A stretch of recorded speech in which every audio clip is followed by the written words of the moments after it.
65,000 रुपए के पार पहुंचा गोल्ड। शादी सीजन के बीच टूटे सारे रिकॉर्ड।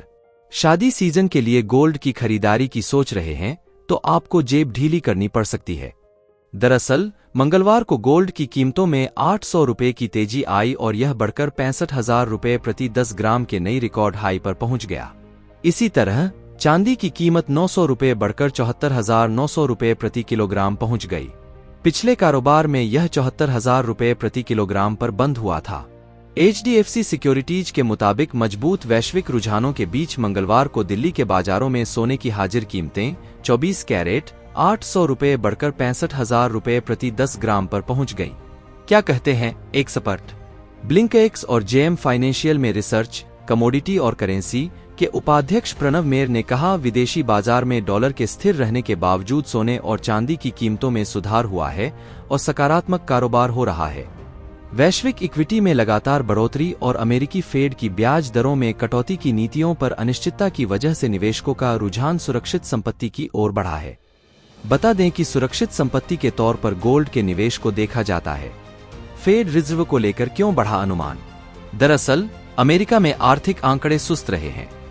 ऐसा अनुमान है कि अमेरिकी फेडरल रिजर्व जून में ब्याज दरों में कटौती करेगा। एक एक्सपर्ट के मुताबिक कमजोर अमेरिकी आर्थिक आंकड़ों के कारण फेड रिजर्व ब्याज दर कटौती का फैसला ले सकता है। अगर ऐसा होता है तो शेयर बाजार में गिरावट जरूर आएगी, लेकिन गोल्ड की कीमतों में इजाफा होगा। इस माहौल से निवेशक भी उत्साहित हैं। LKP सिक्योरिटीज के VP research analyst Jatin Trivedi ने कहा कि अमेरिका में औद्योगिक और निर्माण खर्च में कमी के संकेतों के साथ साथ मुद्रास्फीति के दबाव में कमी के कारण भी गोल्ड की कीमतें बढ़ रही हैं। त्रिवेदी के मुताबिक बढ़े हुए जियोपॉलिटिक्स टेंशन ने शॉर्ट सेलिंग की भूख को कम कर दिया है, जिससे गोल्ड का आकर्षण बढ़ गया है। क्या है ब्रोकरेज की राय? एंजेल वन के तकनीकी एनालिस्ट राजेश भोसले ने कहा, स्टॉक में मंदी की गति बनी हुई है। अगला महत्वपूर्ण स्तर 130 रुपए के आसपास होने की संभावना है। यह शुरुआती रैली और 89 दिवसीय चलती औसत से एक प्रमुख रिट्रेसमेंट स्तर का प्रतिनिधित्व करता है। संभावना है कि अल्पावधि में निवेशकों को आकर्षित कर सकता है। ऐसे में 165 से 175 क्षेत्र के आसपास तत्काल प्रतिरोध का अनुमान है।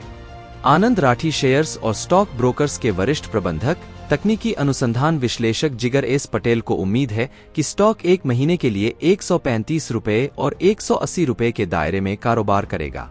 टिप्स 2 ट्रेड्स के अभिजीत ने कहा, IREDS स्टॉक की कीमत दैनिक चार्ट पर 164 रुपए पर मजबूत प्रतिरोध के साथ मंदी की ओर है। 141 रुपए के समर्थन के नीचे दैनिक बंद होने से निकट अवधि में 124 रुपए का टारगेट मिल सकता है। बता दें कि हाल ही में इरेडा और पंजाब नेशनल बैंक ने देश भर में रिन्यूएबल एनर्जी पहल को आगे बढ़ाने के उद्देश्य से एक समझौता ज्ञापन MOU पर हस्ताक्षर करके हाथ मिलाया है। नोट: यह निवेश की सलाह नहीं है। यहां सिर्फ शेयर के परफॉर्मेंस के बारे में बताया गया है। शेयरों में निवेश से पहले अपनी सूझबूझ का इस्तेमाल करें। यह काफी जोखिम भरा होता है।